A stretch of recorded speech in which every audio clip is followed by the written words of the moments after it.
ouve Bandeirantes Acontece.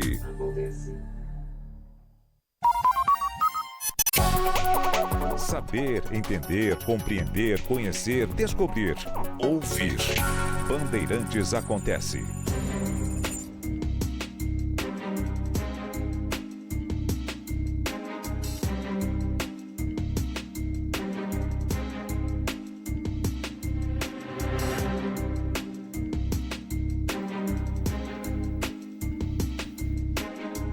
Lula compareceu hoje. Jornalismo Bandeirantes. Claro. Lula compareceu hoje a um acampamento. Essa visita foi marcada meio em cima da hora, mas rapidamente foi alvo de advertências, gritos, editoriais, pedidos para que ele esqueça essa história de reforma agrária, para que ele esqueça o movimento do Sem Terra.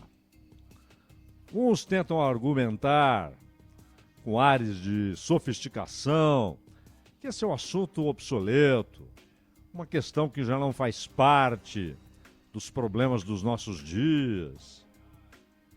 Outros usam explicitamente o ódio ao movimento, e aqueles que, claro, aproveitam a ocasião para, no ataque ao MST, associá-lo ao Lula e estender o ataque ao Lula.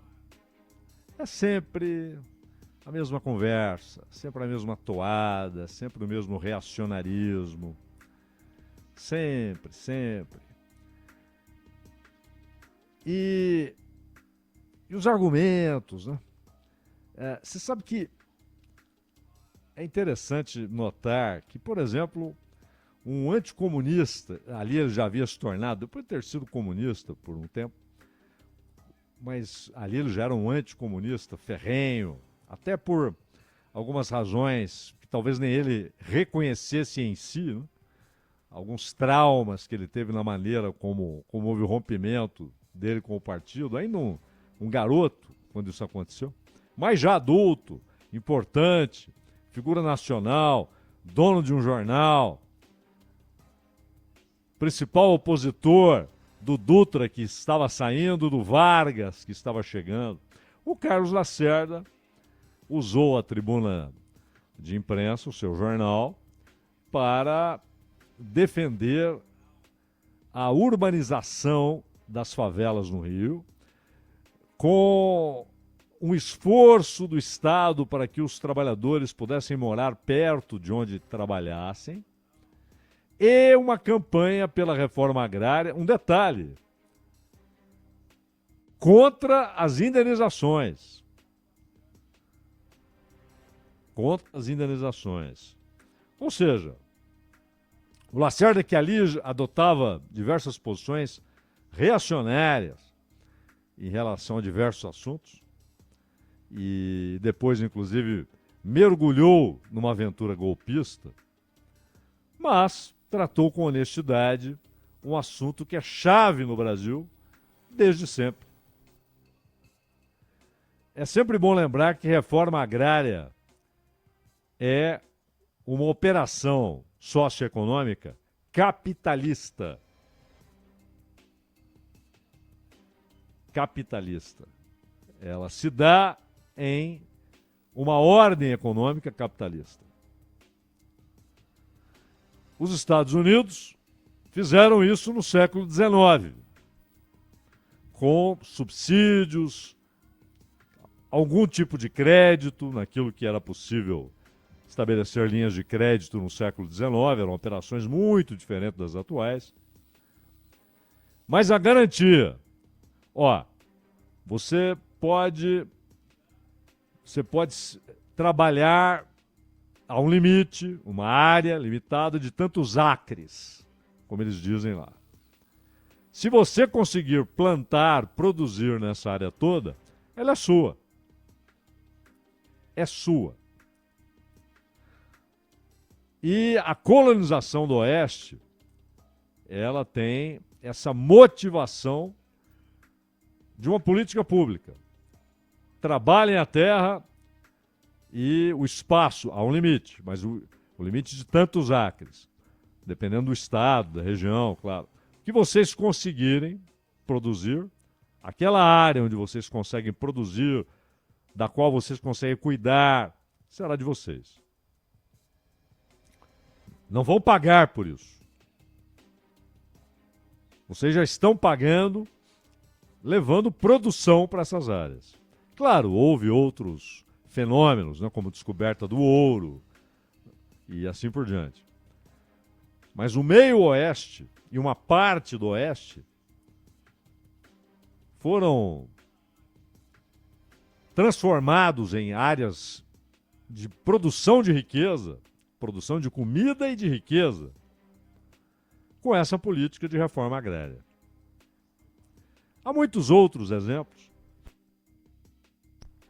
em países capitalistas que precisaram discutir a utilização da terra. No Brasil, as terras foram distribuídas conforme o interesse da coroa, em presentear um aliado, em agradecer àquele que prestou um favor à corte, seja um favor político, seja um favor militar, ganhava terras. Imensas terras, sem muita preocupação com o limite. A ideia era expandam-se. E o sistema de capitanias hereditárias vai desembocar num sistema de propriedade privada da terra sem limites. E aí surgem latifúndios, num país deste tamanho, latifúndios imensos. Imensos. E esse ódio, essa reação à expressão, ao conceito de reforma agrária, virou um negócio histórico no Brasil. Utilizado, inclusive, foi utilizado contra o Getúlio, na terceira fase do Getúlio, né? Ou quarta, considerando sua fase de governador conservador, a sua fase de ditador fascista, no regime canalha que matava, que torturava. Depois, a do senador que dizia amar a democracia, e no reformista. Esse reformista foi o único perseguido, foi o único combatido pelas oligarquias. O fascista foi combatido por operários, por camponeses, por intelectuais, por estudantes. Pela oligarquia, não. Agora, o reformista, esse foi combatido pelas oligarquias. João Goulart. João Goulart queria fazer uma reforma agrária muito tímida. Ele queria usar as faixas de terra do Estado ali, beira da estrada. Pô, quando você olha o tamanho disso, é muita terra. Vamos produzir ali, entregar a terra para que as pessoas produzam e tenham a posse da terra. Não é nenhuma discussão sobre propriedade. São coisas diferentes, posse e propriedade. Os indígenas, por exemplo, entendem o conceito de posse, trabalham com o conceito de posse. De propriedade, não. Então seria ali, na faixa, na beira da estrada, e também em terras públicas, açudes, públicas, terras públicas. Esse foi um dos motes, não único, é claro que não, mas um dos motes do movimento que derrubou João Goulart.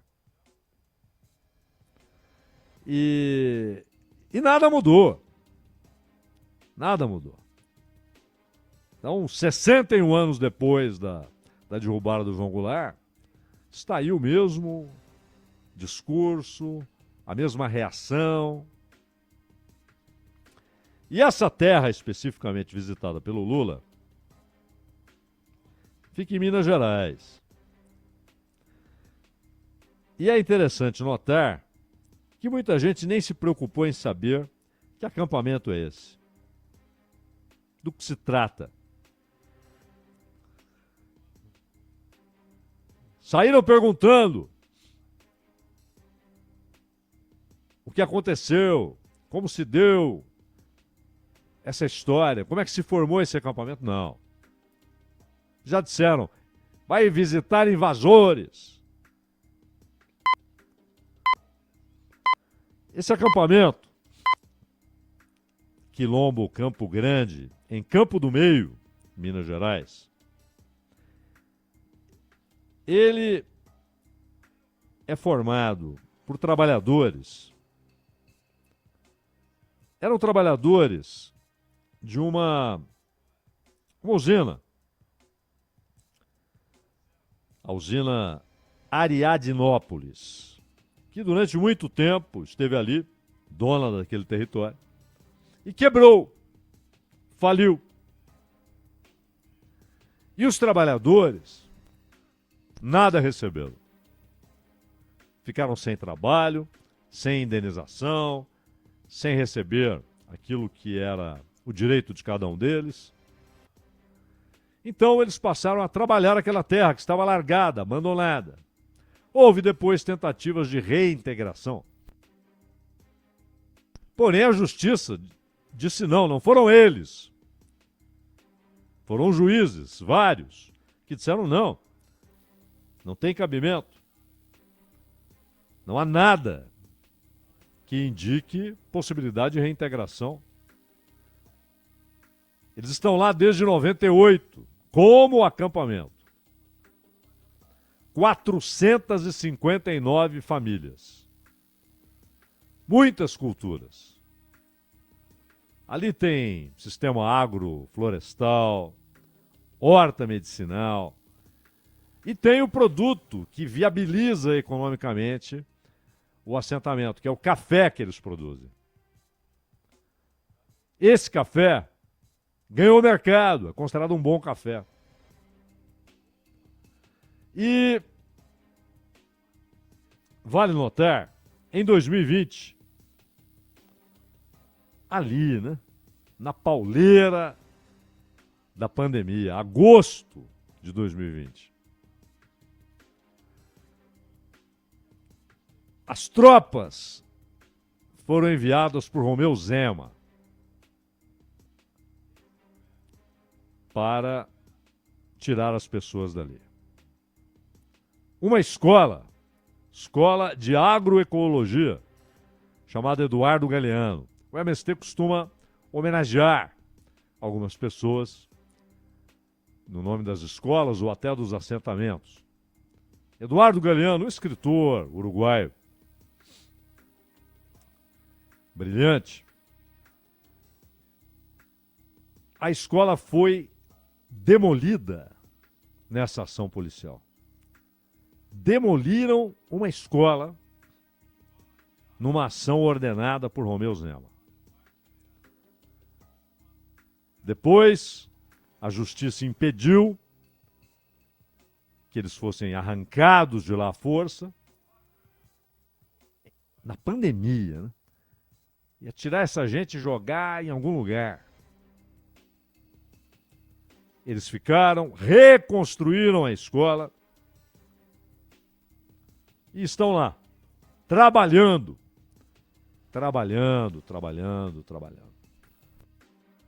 O MST tem criticado muito o governo Lula, porque acha que o programa de reforma agrária virou um faz de conta. O número de assentados é muito menor do que o governo anuncia, porque o que acontece? O cara já está lá, está assentado, ele recebe um título. Aí o governo diz, tá vendo? Essas famílias foram assentadas. Não, não, não, não. Já estavam lá há anos, às vezes décadas. Receberam um título. Isso é um programa de titulação, é outra coisa. O número é muito menor do que o dito pelo governo e muito menor do que o prometido. O Lula disse hoje que o governo não tem mais desculpa, que ele tem de entregar. Chegou em 2023, janeiro, estamos em 2025 e não dá mais para ficar dando desculpas. Diz que não se esquece quem são seus amigos e que eles são amigos, que ele os considera amigos. Mas não adianta isso ser apenas um aceno provocado por preocupações eleitorais ou com as pesquisas que demonstram perda de popularidade. O MST, Lula, ainda que esteja decepcionado, se as opções em 2026 forem essas que estão já dadas, ou como possibilidades, ou como coisa provável, ele vai votar em você. O movimento apoiará a sua candidatura. Eles não costumam remover o que disseram. Falar algo e agir de outro modo. Se a preocupação é essa. Mas o que aquelas pessoas ali esperam é a compreensão do que deve ser feito, onde deve ser feito. Não há uma reivindicação de terra produtiva ser desapropriada. Nenhuma. Mas há, e esse é o ponto que faz o MST não apenas ser repudiado à direita, mas provocar arrepios, sustos, desvios à esquerda. Ele incomoda muita gente à esquerda, porque ele não é um mero movimento de reivindicações. É um movimento que debate e propõe mudanças na ordem econômica. Coisas que nada têm a ver diretamente com a questão agrária. É um movimento político? Claro. E é acusado de ser um movimento político. Por quê? Por que a Fiesp pode fazer política? Por que pode haver uma bancada que representa interesses da agropecuária? E é legítimo. É legítimo. Mas por que pode haver essa bancada? Por que a Fiesp pode fazer política? Por que a Confederação Nacional da Indústria, a Confederação Nacional da Agricultura, a Associação Brasileira de Imprensa, a Ordem dos Advogados do Brasil? Todo mundo pode fazer política. Os trabalhadores não. Quando fazem, são acusados. Estão fazendo política. Devem se limitar a reivindicações relacionadas ao seu trabalho, ao seu local de trabalho. E mesmo assim, muitas vezes, qualquer movimento por aumento de salário é recebido a pauladas. E a editoriais ofensivos. E como é comum ouvirmos, essa greve é política. Qual o problema? Ditaduras já foram derrubadas por greves políticas.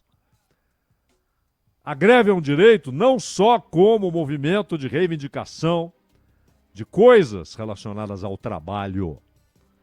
Não é só por salário.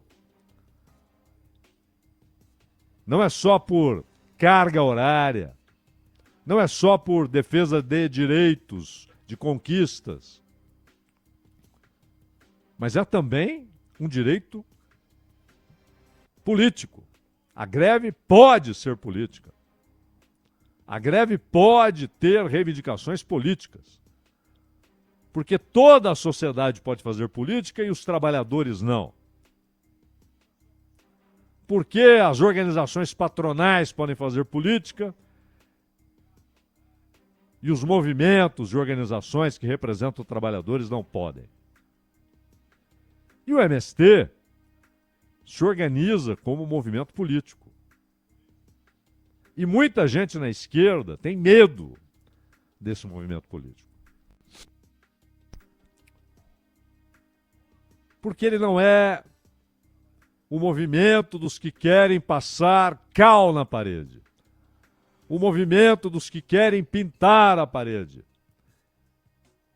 Eles querem construir outro edifício. Outra ordem socioeconômica. E é isso que assusta os reformistas e contra-revolucionários na esquerda. E, claro, do outro lado, todo o discurso já centenário, que faz parte da estrutura histórica brasileira, de atacar esses movimentos. Se o Lula foi lá porque está precisando, e sempre que precisou, ele pôde olhar para o MST, mas se a ideia é essa, apenas essa, não vai mudar. A política agrária não vai mudar. A política agrícola para agricultores familiares, pequenos produtores, não vai mudar. Será um discurso, claro, acelera alguns movimentos para desapropriação, como deve ser feito agora no Pará. Aliás, no lugar histórico. No lugar histórico. Porque Pau d'Arco está entre as áreas desapropriadas. Fazenda Santa Lúcia fica em Pau d'Arco. E lá ocorreu um massacre. E exatamente por isso é interessante que isso ocorra. Vai dar combustível para o Abril Vermelho. Como insistem, né, em tratar essa data com desrespeito, quando o que deveria ser enfatizado é o que aconteceu no 17 de abril de 96, em Eldorado do Carajás, quando 21 trabalhadores foram mortos pela Polícia do Estado. E desde então, em abril, por causa do 17 de abril de 96, há essas manifestações. Então, o MST recebeu Lula, tratou bem, está tratando bem, ele ainda deve estar lá, houve um atraso. Mas o movimento vai perder suas perspectivas, suas opiniões, seus conceitos, suas visões, e cobrará, seja do Lula, seja de quem for. Cobrará, no caso do Lula, inclusive o que foi prometido. Mas, basicamente, a ideia que é modificada nos relatos, a história contada à sociedade brasileira é diferente daquilo que de fato é discutido realmente no âmbito desse movimento. A história é muito diferente. Não se trata de invasão à terra produtiva. E quando isso ocorre, a justiça tem de impedir, porque não há permissão legal para isso. Mas ocupação de terras que nada produzem é uma previsão constitucional. Reação do INCRA para provocar ali assentamentos para produção naquela terra é princípio constitucional. Não é política de governo, é Constituição. E, claro, terras públicas, que não são usadas. E, na verdade, são griladas. São invadidas, não por movimentos sociais, mas por quem vai lá para fazer uma exploração predatória. Terra pública, que está em mãos particulares. Aí o Congresso nada disso, nem chama de invasão. Enfim, a visita é um marco, porque a primeira visita do Lula ao acampamento desde janeiro de 23. Ou seja, desde que ele voltou à presidência, é a primeira visita. Agora, depois da visita, vem a realidade. O que o governo fará daqui para frente? Se for a mesma coisa, receberá críticas pesadas do MST. A visita não vai aplacar isso. Mas isso não altera uma certa lealdade eleitoral que o movimento já mostrou ao Lula diversas vezes. Não há por que ele duvidar, meu caro